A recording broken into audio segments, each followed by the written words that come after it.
जब भी भगवान श्री कृष्ण की लीलाओं की बात होती है, राधा रानी का नाम सबसे पहले आता है। फिर रुक्मिणी, सत्यभामा, जामवंती जैसी रानियां भी हमारे मन में उभरती हैं। पर क्या आपने कभी सोचा है कि जिन 16,108 रानियों को कृष्ण ने अपनाया था, उनमें से हजारों की कहानियां कहाँ खो गईं? क्यों उनका नाम ना तो शास्त्रों में प्रमुखता से आता है और ना ही लोक कथाओं में? आज हम जानेंगे उन भूली हुई रानियों की रहस्यमयी और भावनात्मक गाथा जो कृष्ण की थी, फिर भी इतिहास ने उन्हें भुला दिया। नमस्ते, मैं दिव्य लोक कथा से बोल रही हूँ। आज हम जानेंगे एक अद्भुत और रहस्यमयी सत्य।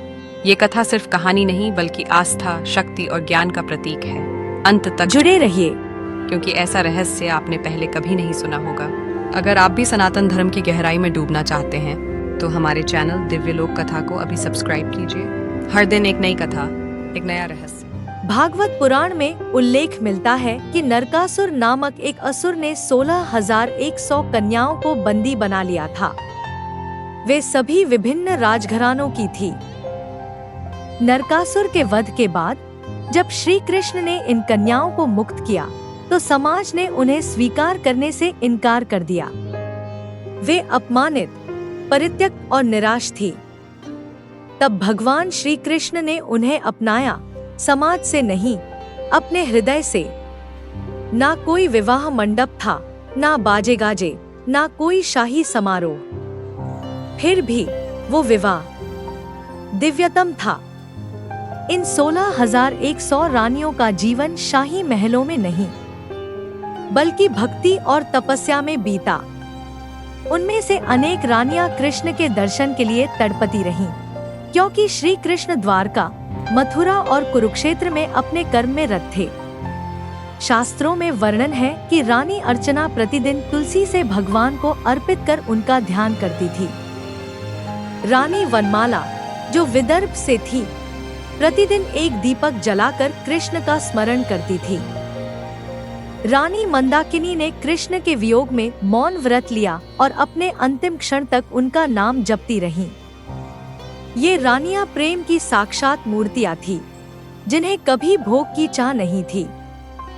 इन रानियों को अक्सर सिर्फ एक आंकड़ा माना गया, 16,100, पर उनके नाम, उनके स्वभाव, उनकी भक्ति सब विशिष्ट थे। कृष्ण ने उन्हें सिर्फ पत्नी का दर्जा नहीं दिया बल्कि आत्मिक सहचरी माना। हर रानी को एक अलग भवन दिया गया द्वारका में, जहां श्री कृष्ण स्वयं प्रकट होकर हर पत्नी के साथ व्यक्तिगत समय बिताते थे। यह कोई मायाजाल नहीं, योगेश्वर का चमत्कार था।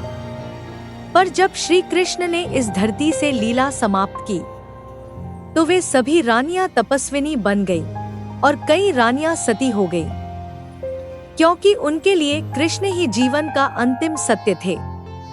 आज हम कृष्ण के नाम पर भजन गाते हैं, राधा कृष्ण की लीलाएं सुनते हैं, पर उन 16,100 पत्नियों की कोई बात नहीं करता, जिन्होंने समाज के तिरस्कार को सहा परंतु प्रेम में अडिग रहीं।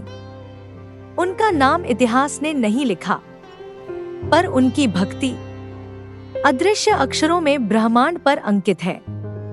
शास्त्रों ने जो नहीं कहा, संवेदनाओं ने वह रच दिया, और आज हम उनकी कथा कह रहे हैं, क्योंकि उनका प्रेम भुला नहीं जा सकता। अगर आपको यह दिव्य कथा हृदय से छू गई तो एक बार कमेंट में जरूर लिखें, जय श्री कृष्ण। उन रानियों की भक्ति अमर रहे। और यदि आप ऐसी ही अनसुनी, दिव्य और शोध आधारित कथाएं सुनना चाहते हैं तो हमारे चैनल दिव्यालोक कथा को सब्सक्राइब करें।